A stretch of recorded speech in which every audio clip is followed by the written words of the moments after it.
Indiana Jones. It's a podcast about Indiana Jones. Every movie, 1 minute at a time. The Indiana Jones Minute.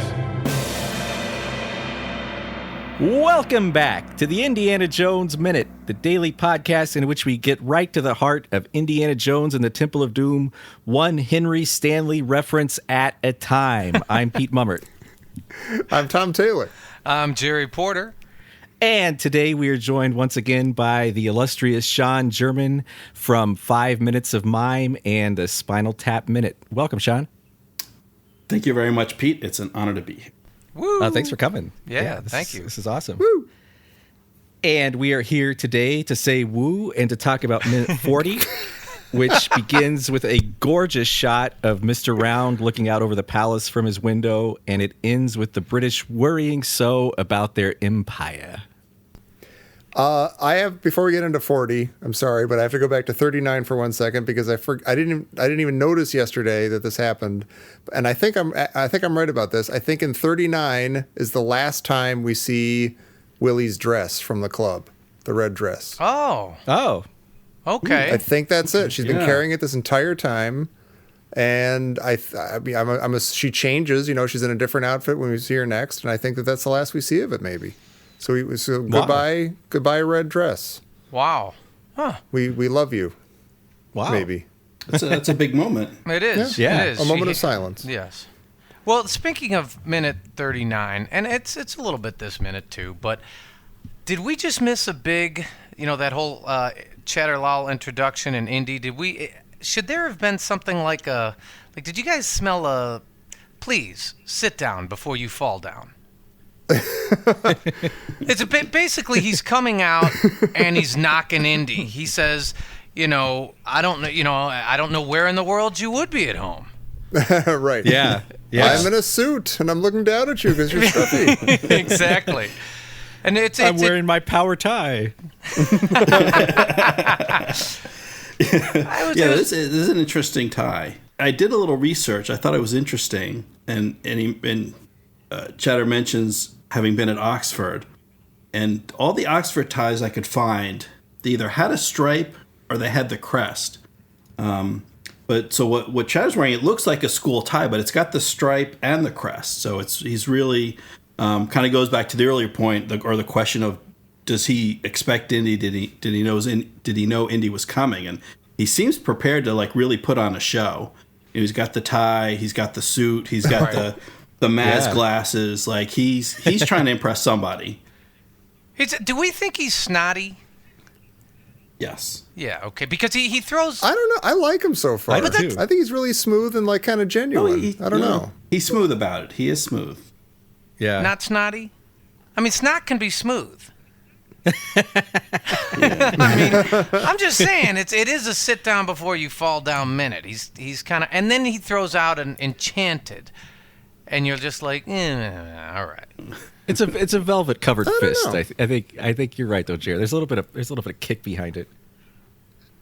I'm not getting that, but I believe you guys.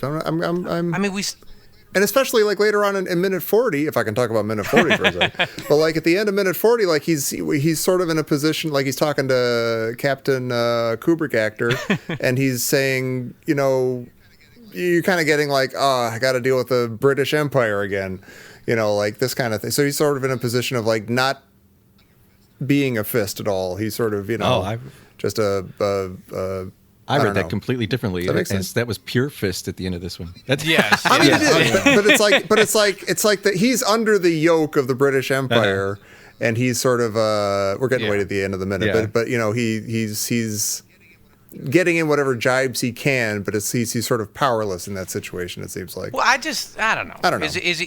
He's being scornful or disdainful in these minutes. Yeah. I mean, you get a little bit of that no matter who he's not. I don't know, his firm handshake and his, you know, walking out and sort of a welcome to Pancop Palace belies he's not really excited about the day. You know what I mean? He's not.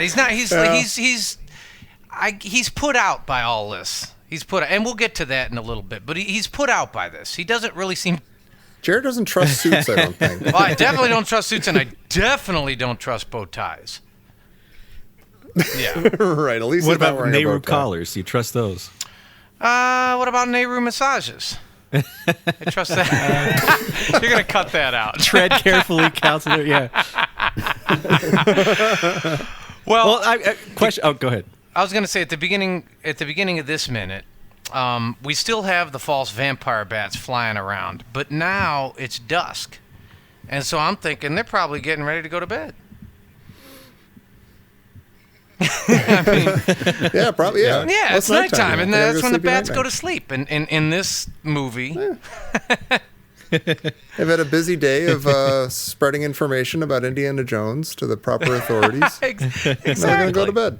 Well, so yeah, this minute begins with Indy yelling. Like Shorty's looking out over this absolutely gorgeous tableau. Like the sun's setting, everything's kind of rose-colored. It's kind of the magic hour, and it looks like something out of like a fairy tale. And it's interrupted by Indy yelling at him, like, "Shorty, where's my razor?"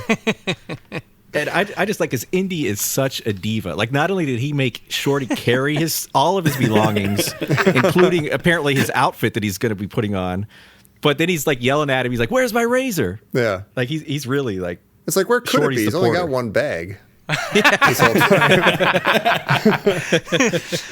Well, and I thought, this is a classic American, bellowing at the top of his lungs about his toiletries in the palace. Right. Yeah. I think that kind of lends a little bit more of the, kind of father-son sort of paternal sort of chummy familiarity that they've got going.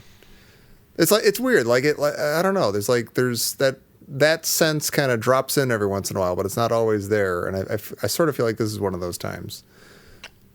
For the record, I'm going to say I'm not always comfortable with the father-son thing. I kind of wish he was just more of his, compatriot, as Sean said. Yeah. I like that relationship better. Well, Sean, you said something I thought was fascinating. You said it was a financial arrangement, and I took that in the sense that Shorty's a lot cheaper to pay than like an adult driver. So maybe it is a purely financial, like he's cheaper to pay this kid to carry around his suitcase than it is like a grown adult that needs health insurance and we don't see an exchange of money, but I assume there's an allowance involved or something of some sort. I mean, but the irony. I hope Shorty's getting something out. The irony of it, of course, so much of the movie is about child labor. Mm-hmm. And we're just, it's like, we know it. Well, if these guys do it, oh my God, they need to be saved. And, we need to get this white man falling from the sky to save them. Meanwhile, he's who knows what he's paying Shorty, or probably nothing at all. It's probably a promise. He's probably paying him in promises. Promises to take him to America. Exactly. Well, so maybe 5,000 when we get back to America. Trust me. Well, maybe there's a movie that takes place between this and Raiders, where like someone prays to Quetzalcoatl to come save Short Round from India. That's why we don't see him again. The case of the purloined sidekick. That's probably a movie. It's probably an indie. It's probably an indie. One of those adventures of Indiana Jones and the case. All right. Well, we see this palace is full of people now. It's vibrant. There's dancing. There's music. And again, I was saying this last time, like, all we know about this place is that it's ruled now by an evil Maharaja, and there's darkness coming out of it and stuff. But all these people seem happy and they're having fun and stuff. And I'm wondering, like, are they oblivious to what? Like, is the I don't know. The darkness seems to be something that's happening like behind the scenes, like it's not on display. And are these people oblivious to it, or? Are they zombified? As we find out later, some people are. Or, like, what's the deal with them? Like, are they just, like... And who are these people? Are they all, like... part of the palace, or are they like visiting dignitaries from other places? Oh, Pancop Palace open again. Let's go check it out. Pay our respects. Bring a find it on. gift. It's just regular TripAdvisor. 5 stars. Yeah, they just find it. Well, or is it an indictment of governments? All nice and clean and opulent, and everybody looks real happy, up on top. But every state capital has a cave underneath where they're feeding everybody drunk Kali blood. And Yeah. That could be. That holds water.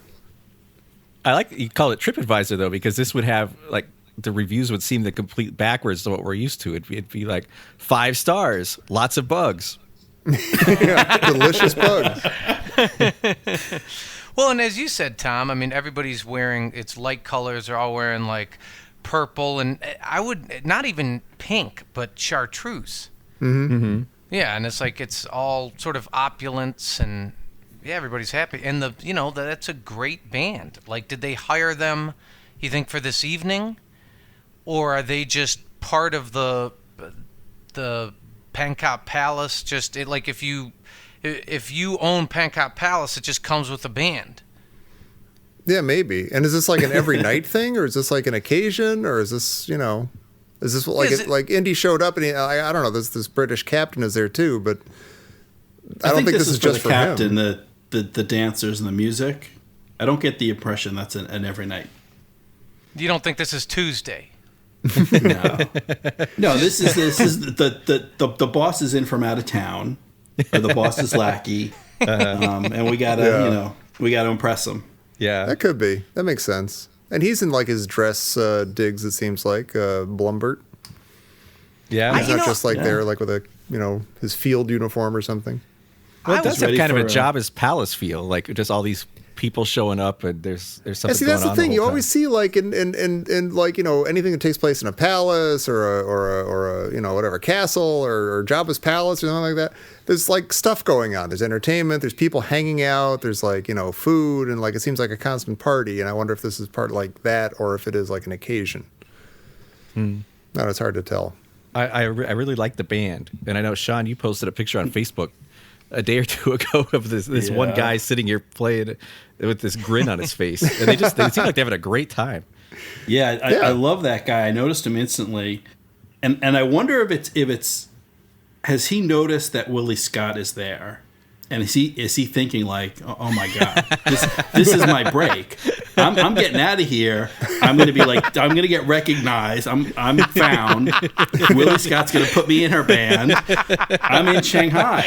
This guy, he's got it made. No, I'm no longer gonna be under manacled to Mola Ram. Right. That's basically that's how it feels as a musician. Everybody's got a Mola Ram who's whipping them. Right. Yeah.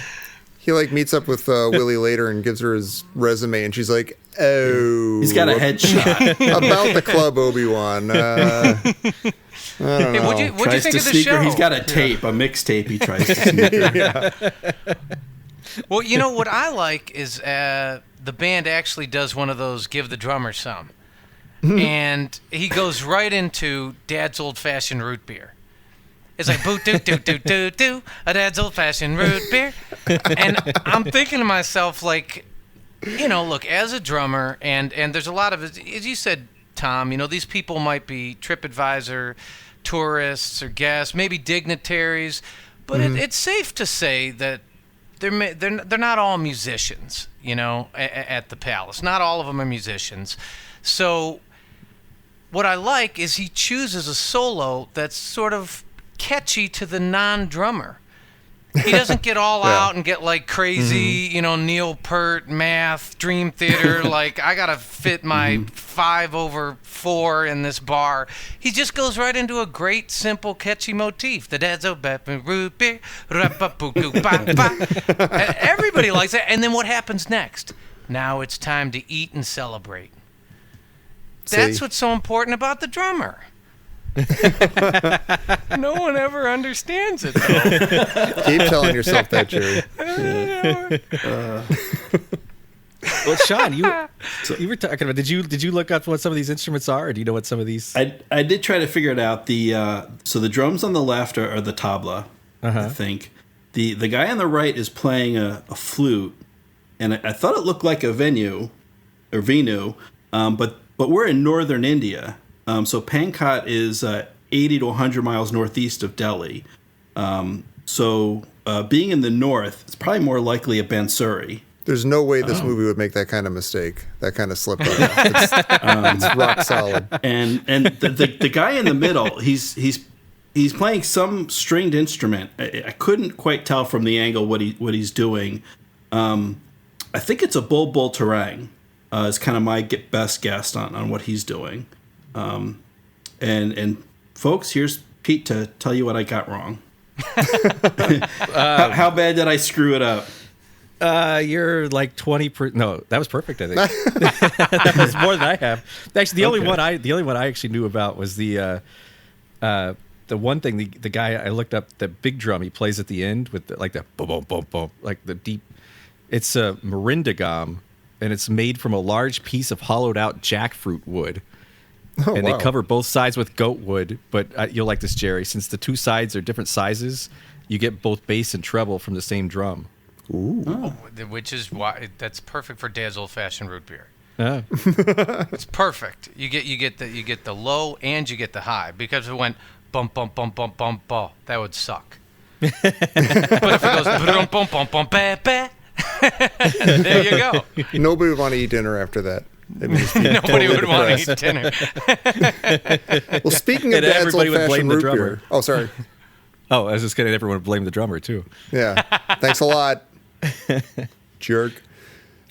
Speaking of Dad's old-fashioned root beer, Alex DeLarge's dad is here. Philip Stone plays Captain Blumburtt, and he is Stanley Kubrick's ace in the hole guy. Well, I don't know if he's ace in the hole, but he's in Clockwork Orange. Clockwork Orange. He's in Barry Lyndon, I think, and he's totally in The Shining. He's Grady in The Shining, and he sounds exactly like Grady in the scene. He's he's got that kind of slow, kind of halting, kind of, you know. He wants to tell Indy, Short Round has been a very naughty boy, if I may be so bold, sir. But he's awesome. I love him. Yeah, he was also in Flash Gordon. I think everybody was in Flash wonderful Gordon. movie. Yeah. And Anyone Who Matters. Yeah. He's the high priest at the end who's doing the ceremony. Oh, my the God. wedding between Ming and Dale. Wow. It's a small part, but he does great. Awesome. I still have never seen Flash Gordon. I said this last movie, that and amazes I'm me. staying Yeah, with this movie. I still still haven't seen amazes it. One of these days. Days. But I can't see that guy without quoting like every Stanley Kubrick movie in my head constantly. Well, is his name Blumburtt or Blumburtt? Well, Because I'm assuming it's Blumburtt because he says it's Blumburtt. Yeah, and Chatter gets it wrong. He calls him Blumburtt. Which Yeah, might be and pointed. He might be like, oh, Blummy over here. Yeah. Yeah, which is exactly Blummy over here. he's kicking everybody he's meeting here just because he didn't want to greet the day today. He just didn't want to greet the day. But he did put on, this is for you, Jerry, Yes. just an absolutely beautiful pachyderm gray Nehru suit. That looks awesome. I appreciate that, Pete. It's just like Frank Sinatra, 1963. No, you're right. Do we He changed agree? Do we agree? Blumburtt's named after Ben Burt. That's a my little gosh. homage Oh, there. Oh, wow. yeah. Now we my do. God. Yeah. Now we do. You absolutely have to be right, though, because it's even got the two T's. Yeah. It's Oh, that's funny. The Burts just match up. You know, in this scene, I was wondering, do you think Blumburtt's just, like, he's just doing his job here, and he's like, look, Chatter, we all got Maharajas in our life. You know, let me check the electrical outlets and the fire escape, and everybody can punch out, and we'll go to Outback Steakhouse. Yeah. Gets So me it's up like he's early, just- gets you up early. Yeah, he's just doing his job, right? It seems like this it, This is like, we talked about this a little bit. Like, there were like 600 little princedoms within India. Like, it was divided into 2/3 of India was directly ruled by the British, and then 1/3 of it was these kind of little princedoms in name only like what this was, all the Maharajas ruled over these, and this was indirect rule, where the British like really just exercised pure colonial, like we're gonna choose the Maharaja, and if we don't like him, if we don't like what he's doing, we're gonna replace him. So they're really like in an unpleasant, like they're just seething, looking at this guy coming and telling them what to do, because it really shows through their illusion of being self-governed. Yeah. So both are sort of true. Like Blumburtt is just sort of doing his job, but he's going to be seen as like, for God's sake, like leave us alone. Just it's kind of fascinating that they decided to put that in there. Like they like one of the little tense, points in the movie is this imperialism. With the British coming in and just mucking everything up, and Chattar Lal is not taking kindly to it. Yeah, but then it's interesting because Blumburtt makes this. There's that famous thing when Henry Stanley was sent in the 1800s by a New York newspaper to rescue, quote unquote, to find David Livingstone, the British explorer who was looking for the source of the Nile. And he found him eventually in Africa, and he comes upon him and he says, "Dr. Livingstone, I presume." And that's like, I think Blumburtt is quoting that here, and I think that's really weird. He says, "Oh," or what does he say? He says, "Adieu, sir, or Dr. Jones, I presume." So I think it's definitely a nod to that, but that's funny because that's also, we're getting into a place where they're looking at Blumburtt as being the guy that's going to come in and save the day and rescue Indy, who's been trapped and lost here in the wilds of India. That's funny. Yeah, it is.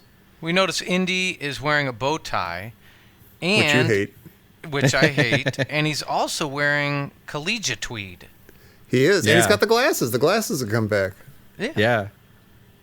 So but like, it doesn't look like he's shaved. Yeah. Did Short ever find that razor? Never found the razor. Maybe they put that line in because they realized, Harrison Ford, you didn't shave. We gotta film the scene now, but you didn't shave. We gotta put that line in now before. Well, where did he get the suit? Like I think Shorty was making Shorty carry it. But it didn't fit in that little man purse. Well, that's why it's all wrinkled. Like it looks very sort of like worse for the wear. So I think it was all just stuffed in there. It's like a child purse. Well, he probably figures that like his collegiate gear, it'll be charmingly rumpled if it gets messed up in the bag. So it's okay to just shove that in there and not worry about it being pressed or anything.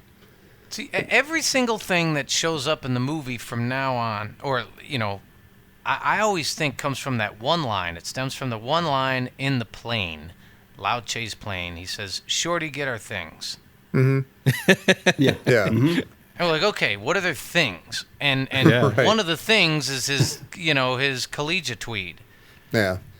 Yeah. His glasses were in that bag the entire time. Yeah, his glasses were in that bag. Yeah. It's Yeah, it's like, was it Captain Caveman who would always pull out all kinds of crazy stuff? Like he'd have everything in there. Anything he needed, he would have in his shirt. Yeah. His his tunic. I think it was Captain Caveman for some, or Mary Poppins for others. Sure. Inspector Gadget for some. Yes. Harlem Globetrotters. That one guy pulled everything out of his hair.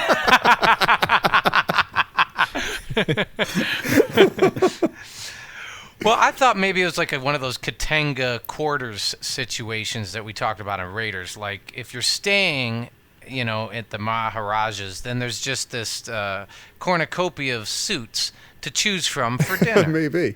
Yeah. So, like, he opens a closet, and there are all kinds of, there's like sea captain, all these different things to choose from. And it's like rumpled archaeologist professor. Oh, yeah, that's the one. There you go. I mean, that place is huge. I mean, imagine the closets in there. I'm still on Chattar Lal's side, by the way. I'm looking at him now, dealing with. I have too. Standing up to oppression. Yeah. No, I am too. First of all, I think he's upset that. First of all, we all agree that he knew Indy was coming, English horn blast or not. Yeah. Yeah. The bats told him.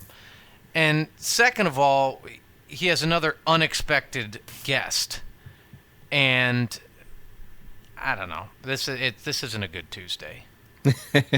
Well, you're wondering unexpected company and no dinner to serve. What do I do? Yeah. What? Well, I've got a question for you, and I don't think we can answer it yet. I think we have to think about this over the course of the movie.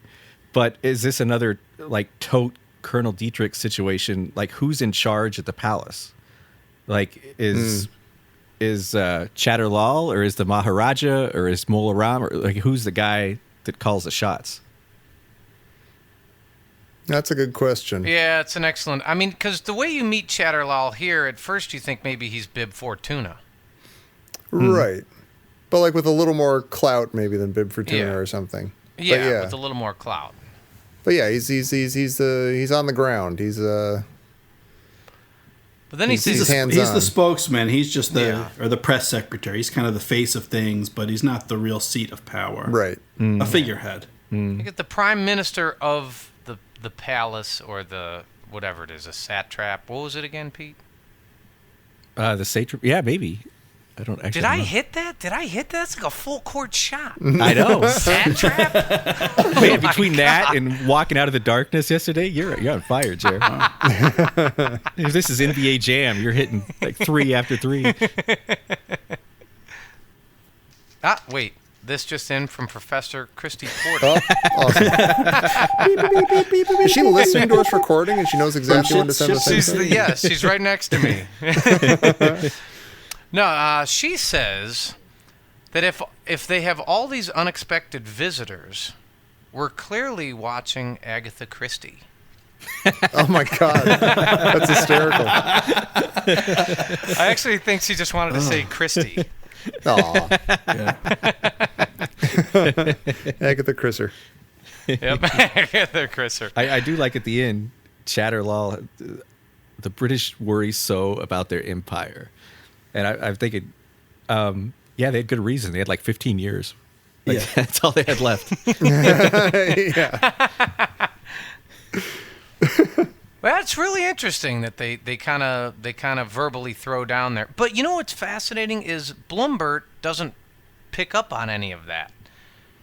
He either knows he's completely in the charge and we're the British and you can say whatever you want, sticks and stones, break my bones. And by the way, we have all the sticks and stones in the Navy and all the gold, and we got the British Museum. Soon we'll have the Sankara stones. So we're gonna have the Sankara, right. So he's either I guess he doesn't care, and Chattar Lal just keeps kicking him in his left pinky toe. Yeah. Have you guys talked about the matte paintings and the interstitial moments in the movie? A little bit about as they're approaching the palace. We talked about it a little bit. Yeah, I know. In the beginning of this minute, we, you rightly complimented that scene. This is just a little research on the movie. Something I found that the original cut, they had an original cut of the movie that was 1 hour 55 minutes, and at a screening they felt it was actually too fast and too action packed. And so Spielberg added some little breaks, like we have the matte painting, the view of the palace, and there's the "Shorty, where's my razor" line, and that padded us out to the final cut of the movie, which is 1 hour 58. So they added about 3 minutes of those little scenes, cuts throughout the movie, just to kind of give the audience a little breather. Oh, that's cool. Yeah, I love those. I think it worked, and certainly the palace is. That's a beautiful scene in the beginning. Yeah. It looks kind of like Cloud City. Like it's got that same kind of reddish, that rose-colored hue, and like it's just very magical. Which makes Chattar Lal Lobot.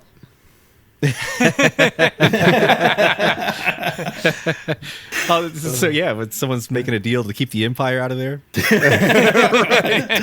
Yeah. But you have Vader there, the representative of the Empire. Yeah. Sure. Yeah, you've got the gas mines. And then you've got Han Solo showing up. Yeah, exactly. Will later be tortured. I'm going to presume that Willie Scott is Leia and not Chewbacca in this scenario. Short round is Chewbacca, right? We'll have to see if anyone calls her princess coming up. Oh, jeez. Yeah. Well, Sean, question here. We've been discussing whether or not there's some divine intervention with Shiva actually making Indy's plane crash and then go on this quest to help the village. What do you? Because there's obviously Yahweh plays a huge part in Raiders of the Lost Ark. What do you think? Do you think there's sort of is Shiva a character here? Is he kind of the master of puppets? It would seem like it. The villagers certainly believe so. So there's at least a hint of that. And things do work out in a certain way. So if you believed it in the beginning, you probably remained believing it at the end. Yeah, there is a little bit of a Lost quality. The TV show Lost, and they come out of the sky.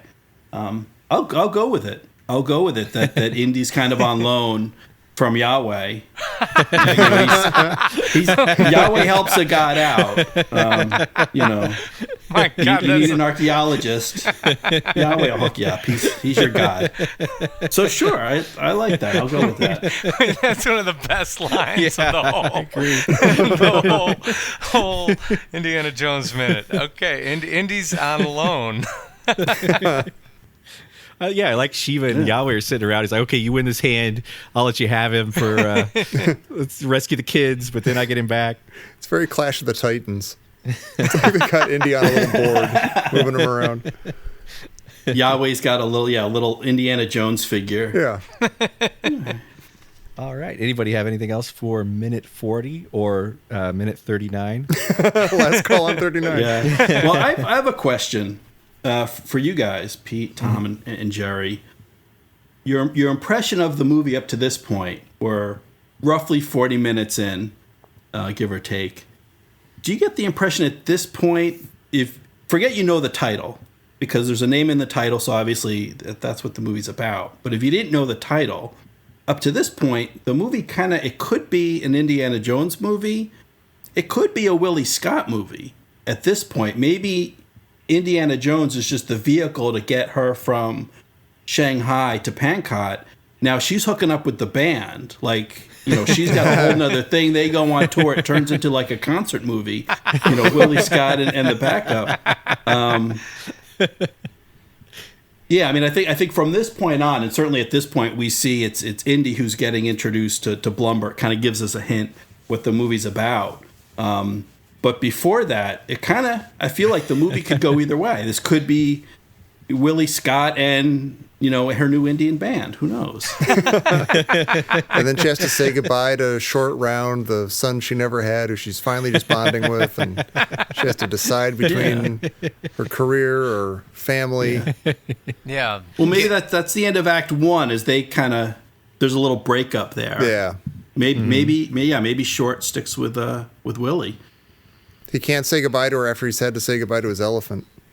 Yeah. So Indy is Yoko Ono. Sure. From a certain perspective. Yeah. But that's all I had for minute 40 and minute 39. Well, unless you want to talk about what's in Chattar Lal's hand while he's introducing Indy to the captain, like a handkerchief or something. He's got something in his right hand. I'm expecting him to wipe his brow. I don't know. Maybe that comes the next minute. Kind of weird. He's just holding something. Maybe it's another parchment, that he's going to hand to a kid to go find another archaeologist to get rid of Indy. There you go. I was also kind of wondering what his medal, because he's got a different medal today than he had on when he met Indy at the door. So I'm curious what these medals are for. If they're Army medals, or you're a great Prime Minister medal, or what's going on? Prime Minister of the Year. When he's got a lot of buttons, and I noticed there's an order where they're standing. So in the left, Lal's got 5 buttons, the Nehru collar. Indy's got 2 buttons. The captain, I think that's completely unbuttoned. Looks like his jacket is. Yeah, it doesn't look like it has buttons at all. Yeah. Oh yeah. I don't know if that means anything, but I noticed. There's something very Starfleet dress uniform about the kind of spangly trim that he's got on his thing. He's just oblivious. Yeah, and I got you. What's funny is he's just not picking up anything that Chattar is laying down. See, I think he is, but he's just like, I get it. Whatever. All right, we're playing this little game. Yeah, we're playing this bug. Yeah, we're playing this little game. Imperialism. Ages 8 and up.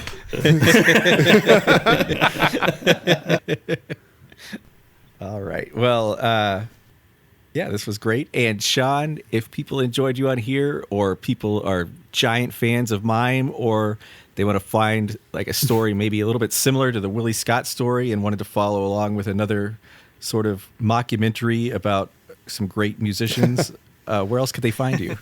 Yeah, sure. Well, if you're interested in mime, or you'd like to become interested in mime, I have another podcast that comes out weekly, and that is 5 Minutes of Mime. It's 5 minutes once a week, and we talk about mime and performance and life and a little bit of everything. So please check that out. And if you're interested, what happens when Willie Scott runs away with the band and they're touring North America? There's a little thing I like to call the Spinal Tap Minute, where we analyze, scrutinize, and none more blackenize the movie This Is Spinal Tap. And you can find us at spinaltapminute.com. And then we also have a Facebook group, which is the Spinal Tap Groupies Lounge. So certainly, if you're interested in any of those things, then check them out. Definitely. And Tom, we need a lounge. Do we have something like that? Like a Facebook group or something? We have a crusade. We have Indiana Jones Minute and the Listener's Crusade. Nothing colonialist sounding about that. That's right. Don't just come expecting some idle chit-chat. We got a crusade going on about the Indiana Jones Minute. But no, join us over there because there's a lot of interesting conversation going on and a lot of love for these movies. And yeah, it's a good place to be. Yeah, and like so many of our guests, previous and future, you can find Mr. German in the flesh in our group if you want to interact with him directly, or if you want to tell us anything about the show. And then you can join us right back here Monday for minute 41 of the Indiana Jones Minute.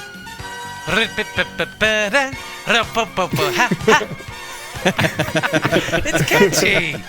It's been like 30 minutes. I can't get it out of my head. This has been Dad's Old-Fashioned Root Beer Indiana Jones Hour.